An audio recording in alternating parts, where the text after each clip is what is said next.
Hello friends, welcome back to my channel. आज का जो हमारा टॉपिक है वो है इम्पोर्टेंट क्लिनिकल्स ऑफ ब्लॉक 4।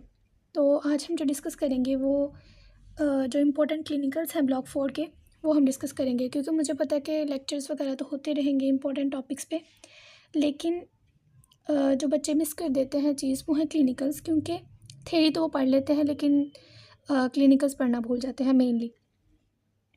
तो आज हम one by one clinicals discuss करेंगे। जो मैंने यहाँ पे मेंशन किए हैं ये सारे नहीं हैं, ये कंप्लीट नहीं है, बहुत ज़्यादा क्लिनिकल्स हैं, लेकिन वो हम नेक्स्ट पार्ट में करेंगे। अगर हमने एक ही पार्ट में सारे किए तो वीडियो बहुत लंबी हो जाएगी। ओके, तो जो नंबर 1 क्लिनिकल है वो है हमारे पास फ्रेज सिंड्रोम। तो हम जो है वो वन बाय वन इनको डिस्कस करेंगे। ओके जी, सबसे पहले हम डिस्कस करने लगे हैं फ्रेज सिंड्रोम।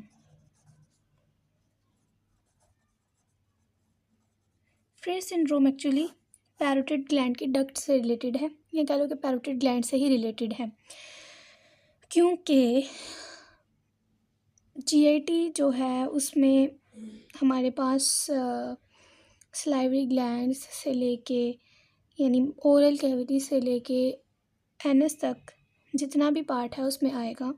तो जीआईटी में सलाइवरी ग्लैंड्स भी हैं। तो पैरोटिड जो ग्लैंड है वो एक सलाइवरी ग्लैंड है और ये एक सीरस नेचर का सलाइवरी ग्लैंड है। तो लेट मी शो यू, अगर आपने पहली दफ़ा पैरोटिड ग्लैंड का नाम सुना है, फ़र्ज़ करो कि ये है फेस। ओके, डोंट जज मी ऑन माई ड्राइंग। ये है फेस, तो ये हमारे पास ऑरिकल। अब एक एस्टिमेट मैं आपको देने लगी हूँ कि पैरोटिड ग्लैंड कहाँ पे मौजूद होता है। फ़र्ज़ करो कि ये यहाँ पे जो है ये हमारे पास पैरोटिड ग्लैंड पड़ा हुआ है और इसकी डक्ट ऐसे करके गुजर मतलब पास होती है, और जो हमारे पास वेस्टिब्यूल है माउथ का, अपर सेकंड मोलर टीथ, हमें पता है कि हमारे पास मोलर्स होते हैं, प्री मोलर्स होते हैं टीथ जो हैं। तो जो अपर सेकंड मोलर टीथ है वहाँ पे आके वेस्टिब्यूल में इसकी डक्ट ओपन हो जाती है। मैंने आपको सिर्फ एक एस्टिमेट दिया है कि पैरोटिड ग्लैंड कहाँ पे होता है। तो फ्रेज सिंड्रोम में क्या होता है कि फॉर एग्ज़ाम्पल हमने पैरोटिड ग्लैंड की सर्जरी की, तो पैरोटिड ग्लैंड की phrase syndrome actually parotid gland की नर्व सप्लाई से रिलेटेड है, कि पैरोटिड ग्लैंड की नर्व सप्लाई जो इसकी सिक्रीटो मोटर, इसकी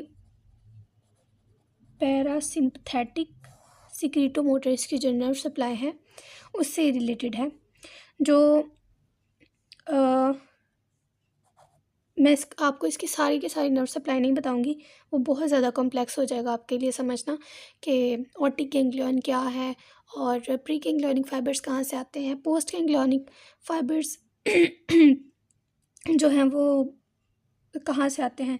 मैं सिर्फ आपको इतना बताऊंगी कि जो नर्व इसमें इन्वॉल्व है उसका हम जिक्र करेंगे, ऑरिक्यूलो टेम्पोरल नर्व। ओके, जो हमारे पास पोस्ट गैंग्लियनिक पैरासिम्पथेटिक फाइबर्स जो हैं वो हमारे पास ऑरिक्यूलो टेम्पोरल नर्व से आते हैं। तो फॉर एग्ज़ाम्पल कि हमने पैरोटिड ग्लैंड की सर्जरी की और सर्जरी के दौरान हमारे से ये कट हो गई, इसकी इंजरी हो गई। तो भाई जब इसकी इंजरी हुई तो ये तो काम ख़राब हो गया। अब इसको पैरोटिड ग्लैंड को जो सलाइवा की सिक्रीशन के लिए स्टिमुलस आना था वो तो कट गया, उसका तो पाथवे कट गया। अब क्या होगा कि अब हमारी बॉडी की जो एक नेचुरल हीलिंग प्रोसेस होता है वो तो होगा। तो during healing process auricular temporal nerve क्या होगा कि यहाँ पे सलाइवरी ग्लैंड में ग्रो करने के बजाय ये कहाँ पे ग्रो कर जाएगी, स्वेट ग्लैंड में। यानी हमें पता है कि ये पैरोटिड ग्लैंड ओपन तो नहीं है, इसके ऊपर स्किन भी है, पैरोटिड ग्लैंड के जो ऊपर है वो स्किन भी है, तो वो हमारी स्किन में स्वेट ग्लैंड्स होते हैं। तो ऑरिकुलर टेम्पोरल नर्व्स जो सलाइवरी ग्लैंड है उसमें ग्रो करने के बजाय ये हमारी जो skin covering the parotid gland है उसमें ग्रो कर जाएगी। फिर क्या होगा कि फॉर एग्ज़ाम्पल कोई बहुत मज़ेदार खाना है तो हमारे मुंह में पानी आ जाता है। जब हमारा पसंदीदा खाना आता है तो मुंह में पानी आ जाता है। ये हमारे पास एक नेचुरल रिस्पॉन्स होता है बॉडी का कि सलाइवा प्रोडक्शन स्टार्ट हो जाती है। मुंह में पानी आना मतलब सलाइवा प्रोडक्शन स्टार्ट हो जाती है। तो फॉर एग्ज़ाम्पल कि आपका पसंदीदा खाना आया और क्या हुआ कि जी सलाइवा प्रोड्यूस होने के बजाय आपका यहाँ पे पसीना आना शुरू हो गया। वो किस वजह से हुआ? That is called phrase syndrome. क्या हुआ, क्यों हुआ ऐसे कि ऑरिकुलो टेम्पोरल नर्व जिसने सलाइवा प्रोडक्शन करवानी थी, उसके लिए सिग्नल भेजना था, उसने स्टिमुलस स्वेट ग्लैंड्स को भेज दिया over the skin covering the parotid gland, जिसकी वजह से जो सलाइवा प्रोडक्शन है वो नहीं हुई, स्वेट प्रोडक्शन होना शुरू हो गई। और यहाँ पे सलाइवा प्रोडक्शन होगी जैसे सलाइवा के बीड्स अपीयर होना शुरू हो जाएंगे। मतलब यहाँ पे सलाइवा नहीं, यहाँ पे स्वेट प्रोडक्शन होना शुरू हो जाएगी और स्वेटिंग यहाँ पे मतलब बीड्स ऑफ पर्सपायरेशन, इस तरह से कुछ हम बोलते हैं ऐसे कि यहाँ पे स्वेट के बीड्स अपीयर होना शुरू हो जाएंगे। तो ये था फ्रेज सिंड्रोम। ओके, उसके बाद हमारे पास फ्रेज सिंड्रोम ने इतनी वीडियो लंबी कर दी है, चलो कोई बात नहीं। उसके बाद जो दूसरा था मेरे ख्याल से ये था किलियंस, अब मुझे याद नहीं है, पिछले पेज पे था, कोई बात नहीं, जो जो याद आता है मैं करवाती जाती हूँ आपको। किलियंस ट्रायंगल, और ये जो है ये वो वाला क्लिनिकल है जो प्रॉफ में आया था इस साल, लेकिन बुक में ये कहीं भी मेंशन नहीं है और बच्चों ने ये लफ्ज़ ही पहली दफ़ा सुना था कि किलियंस ट्रायंगल होता क्या है। तो लेट मी शो यू कि किलियन ट्रायंगल क्या होता है। हमें पता है कि जो फेरिंक्स है उसके कंस्ट्रिक्टर मसल्स भी होते हैं और उसके कुछ दूसरे मसल्स भी होते हैं, मतलब जैसे स्टाइलोफरेंजियस हो गया और साल्पिंगोफरेंजियस हो गया। मतलब आप जब पढ़ेंगे ना फेरिंक्स के मसल्स तो उसमें आपको कंस्ट्रिक्टर्स भी दिखेंगे और उसमें आपको जो अदर मसल्स हैं वो भी दिखेंगे। कंस्ट्रिक्टर मसल्स में 3 मसल्स आ जाते हैं, सुपीरियर, मिडल, इन्फीरियर। तो जो कंस्ट्रिक्टर मसल्स हैं वो सिंगल मसल नहीं है, वो 2, 3, 4 जो मसल्स हैं उनका मिक्सचर है। यानी जैसे सुपीरियर कंस्ट्रिक्टर है ना, तो वो कोई 2-3 मसल्स के साथ मिलके बना होगा और उनका अपना एक ओरिजिन इंसर्शन होगा और उन सारे मसल्स को मिला के हम कह देंगे कि ये सुपीरियर कंस्ट्रिक्टर है। इसी तरह से इन जो किलियंस ट्रायंगल है उसका रिलेशन जो है वो इन्फीरियर कंस्ट्रिक्टर मसल के साथ है। वो कैसे कि जो इन्फीरियर कंस्ट्रिक्टर मसल्स हैं, मैं सिर्फ आपको बताऊंगी जो किलियन ट्रायंगल से रिलेटेड है, उसके अलावा हम कोई बात नहीं करेंगे। ये है कि एक cricopharyngeus muscle, I think cricopharyngeus, okay let me check. जी फ्रेंड्स, ये क्रीकोफरेंजियस ही था। मैंने सोचा मैं एक दफ़ा ज़रा कंफर्म कर लूँ क्योंकि मैं आपको कोई भी गलत इन्फॉर्मेशन नहीं देना चाहती। तो भाई ये एक हो गया क्रीकोफरेंजियस, दूसरा हो गया थायरोफरेंजियस मसल। ओके, अब क्या होता है कि जो इन्फीरियर कंस्ट्रिक्टर मसल है उसके ये 2 पार्ट्स हैं। जो फॉर योर इन्फॉर्मेशन बता दूं कि क्रीकोफरेंजियस मसल जो है वो अपर एसोफेगल स्फिंक्टर के तौर पे भी एक्ट करता है। ओके, ये तो एक अलग से इन्फॉर्मेशन हो गई ना। तो जो क्रीकोफरेंजियस मसल है और जो थायरोफरेंजियस मसल है, फॉर एग्जांपल ये क्रीकोफरेंजियस है, ये थायरोफरेंजियस है। बस एक आपकी इमेजिनेशन के लिए बस कि ये इस तरह से है। ओके, तो इन दोनों मसल्स के दरमियान हमारे पास एक वीक एरिया है। This triangle is called Killian's triangle. अब इस जो एरिया की एक ख़ास बात है वो ये है कि इस रीजन में मस्कुलर कोट एब्सेंट है। पूरे को पूरे जीआईटी ट्रैक में हमारे पास 4 लेयर्स हैं, यानी म्यूकोजा, सब म्यूकोजा, उसके बाद मस्क्यूलरिस और फिर एडवेंटेशिया या सिरोज़ा मतलब कि उस पर पेरिटोनियम की कवरिंग होगी। तो जो ये वाला एरिया है ना इसका फेरेंक्स का, क्योंकि फेरेंक्स भी तो जीआईटी में ही आ रहा है ना सारा का सारा, तो इस रीजन में मस्कुलर कोट नहीं है, यानी इसमें सिर्फ क्या है, म्यूकोजा है, म्यूकोजा। तो फिर तो क्या हो गया, ये एक वीक स्पॉट हो गया। ये वीक स्पॉट यहाँ पे तो चांसेस हैं कि ये बाहर को आके ऐसे करके एक पाउच सा बना सकता है।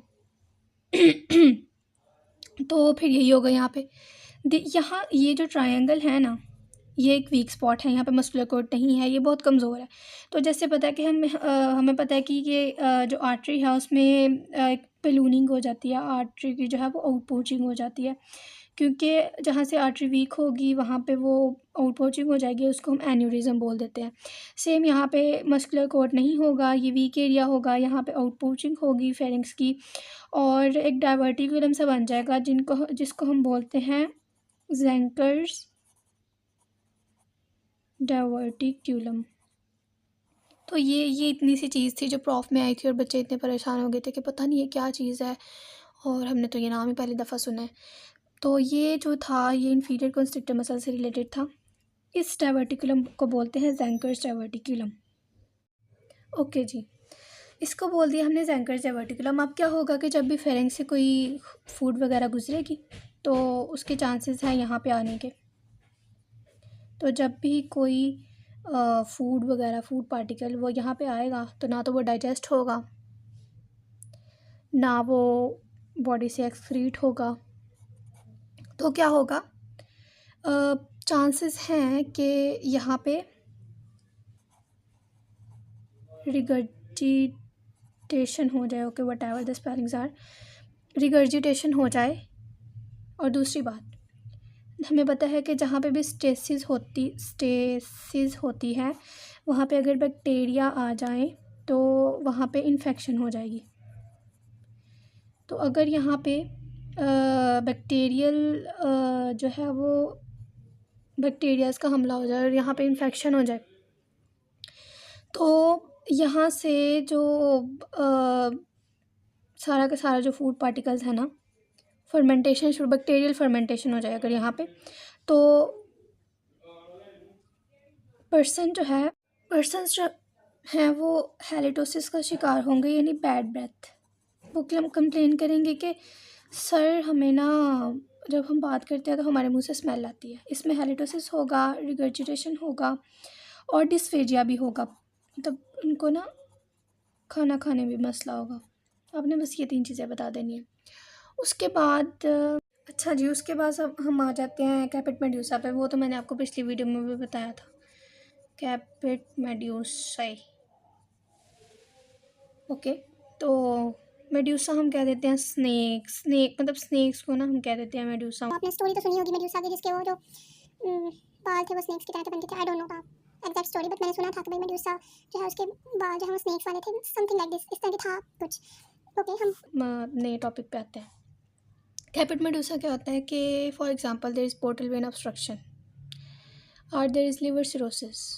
तो क्या होगा, हमें पता है कि हमारी पूरी की पूरी बॉडी में कहीं ना कहीं पे पोर्टोसिस्टेमिक एनास्टोमोसिस है, और वो मैंने आपको पिछली वीडियो में साइट्स भी बताई थी। ऑल्दो मैंने आपको सारी साइट्स नहीं बताई थी, लेकिन कुछ मैंने इंपॉर्टेंट साइट्स बताई थी और उसमें मैंने कैपिट मेडूसा का भी जिक्र किया था।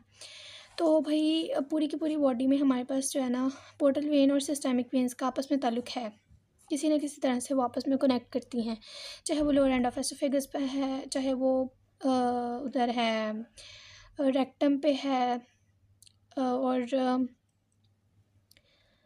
इसके अलावा चाहे वो उम्बलाइकस पे है। तो ये मैंने कुछ साइट्स आपको बताई थी जो कि एक्चुअली पोर्टल वेन ऑब्स्ट्रक्शन या फिर लिवर सिरोसिस में क्लिनिकल मैनिफेस्टेशन मेजर इसकी होती है। बाकी भी होती है, लेकिन जो काउंट की जो मतलब जिससे हमें अंदाज़ा हो जाता है कि यार इसको पोर्टल वेन ऑब्स्ट्रक्शन है, वो यही है कि ये कैपिट मेड्यूसा और एस्ट्रोफेगियल वायरसेस और हेमरॉइड्स वगैरह। तो क्या होगा कि भाई पोर्टल वेन ऑब्स्ट्रक्शन हुई है, तो पोर्टल वेन ऑब्स्ट्रक्शन होगी तो पोर्टल हाइपरटेंशन होगी तो जो उसकी वेन्स हैं वो डायलेट कर जाएंगी। फॉर एग्जांपल उम्बलाइकस भी एक साइट है, ये हमारे पास बंदा है, तो उम्बलाइकस भी एक साइट है जहाँ पे पोर्टोसिस्टेमिक एनास्टोमोसिस हुआ है। तो क्या होगा कि पोर्टल हाइपरटेंशन की वजह से उम्बलाइकस पे जो वेन्स हैं पोर्टोसिस्टेमिक एनास्टोमोसिस की वेन्स, वो चूँकि वहाँ से तो जो वीनस ब्लड है वो ड्रेन नहीं कर रहा, जाना था उसने पोर्टल वेन के ज़रिए लिवर के पास। तो लिवर भाई अब उसमें सिरोसिस हो चुका है, उसके पास हिम्मत नहीं है कि इतनी कि वो जो ब्लड वो आगे पहुंचा सके। लिवर समझो नॉन फंक्शनल हो गया। सिरोसिस का मतलब उसमें फाइब्रोसिस हो चुकी है, वो नॉन फंक्शनल हो गया। या फिर पोर्टल वेन किसी तरह से थ्रोम्बोसिस की वजह से, इसी एम्बोलस की वजह से, ब्लड क्लॉट की वजह से ना वो ब्लॉक हो गई है। तो अब जो ब्लड है, वीनस ब्लड, वो पीछे को आना शुरू हो गया, तो वेन्स डायलेट करना शुरू हो गई हैं। तो हमारे पास जो नॉर्मली वेन्स है ना, वो इस तरह से एक क्लिनिकल मैनिफेस्टेशन आएगी कि वेन्स स्नेक्स की तरह ना ऐसे अम्ब्लाइकस से आउटवर्ड मूव करेंगी। इसको हम बोलते हैं कैपिट मेड्यूस। इस मैनिफेस्टेशन को बोलते हैं कैपिट मेड्यूस। ये भी हो गया। उसके बाद हम करते हैं असाइटिस। असाइटिस क्या है जी? हमारे पास जो एब्डोमिनल कैविटी है या फिर पेरिटोनियल कैविटी है, उसमें फ्लूइड की एकोमुलेशन हो जाए। ओके, यानी अगर हाँ, जो पोर्टल हाइपरटेंशन है ना, उसमें भी एसाइटिस होती है। वो क्यों? वो मैं आपको बताती हूँ क्यों। वो इस वजह से, क्योंकि हमारे पास जब पोर्टल वेन ऑब्स्ट्रक्शन होगी तो पोर्टल हाइपरटेंशन होगी। पोर्टल हाइपरटेंशन होगी तो जो वेन्स हैं उनमें जो हाइड्रोस्टैटिक प्रेशर है वो बढ़ जाएगा। जब हाइड्रोस्टैटिक प्रेशर बढ़ेगा तो प्लाज्मा जो है, या जो फ्लूइड है, वो लीक होके बाहर आना स्टार्ट हो जाएगा। जब वो लीक होके बाहर आना स्टार्ट हो जाएगा तो एक और कंडीशन होगी जिसको हम बोलेंगे एडिमा।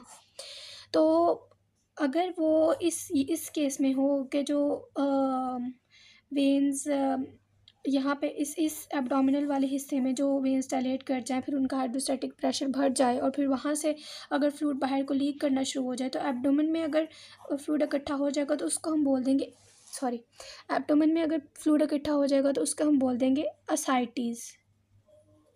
तो इसमें क्या होगा कि भाई डिस्टेंडेड एब्डोमेन नज़र आएगी। एम्ब्लाइकस है ना, तो डिस्टेंडेड एब्डोमेन नज़र आएगा। और इसके अलावा मैंने एक और मेंशन किया था, एब्डोमिनल पैरासेंटेसिस।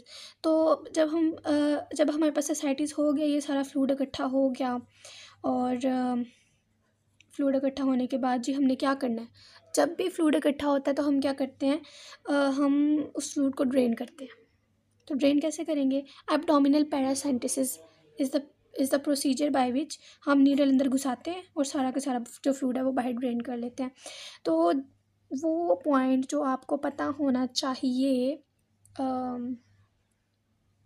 इसके बारे में, एब्डोमिनल पैरासेंटेसिस के बारे में, वो कौन सा ऐसा पॉइंट है जहाँ से हम नीडल अंदर घुसाते हैं और सारा का सारा फ्लूइड बाहर निकाल लेते हैं? Okay, let me tell you that point. अच्छा जी, जो साइट है उसकी एब्डोमिनल पैरासेंटेसिस की, तो वो हम कहाँ पे करें? ओके, इस जगह पे कर लेते हैं। ये है हमारे पास एब्डोमेन, ये है हमारे पास अम्ब्लाइकस। हमारे पास दो अप्रोचेज़ होती हैं, एक इंफ्रा अम्ब्लाइकल अप्रोच यानी अम्ब्लाइकस से नीचे, और एक होती है लेटरल अप्रोच जो कि हम करते हैं with respect to anterior superior iliac spine. Okay, for example ये हमारे पास अम्ब्लाइकस, तो इससे 2 सेंटीमीटर नीचे हम एक पॉइंट लगाएंगे, यानी प्यूबिक सिम्फिसिस और अम्ब्लाइकस के दरमियान में मैं वैसे आपको बता रही हूँ कि आपको थोड़ी ज़्यादा अच्छी समझ आ जाएगी कहाँ पे हम करेंगे। ये है अम्ब्लाइकस या प्यूबिक सिम्फिसिस, इन दोनों के दरमियान में अम्ब्लाइकस से 2 सेंटीमीटर नीचे हम एक पॉइंट लगाएंगे, और यहाँ से हम फिर नीडल घुसाएंगे और हम जो है वो फ्लूइड को ड्रेन कर लेंगे।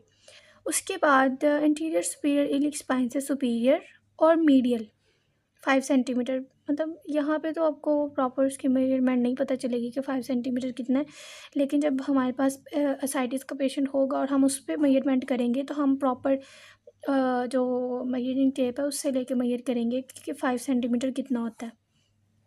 अगर एब्डोमेन पे हम देखें तो 5 सेंटीमीटर। तो बस आपने ये 2 पॉइंट याद रखने हैं कि एक अम्ब्लाइकस से 2 सेंटीमीटर नीचे, और दूसरा एंटीरियर सुपीरियर इलिक स्पाइन से सुपीरियर और मीडियल 5 सेंटीमीटर। ये बस आपने याद रखना है, ये 2 पॉइंट्स। ओके, तो उसके बाद आ जाता है पेरिटोनाइटिस।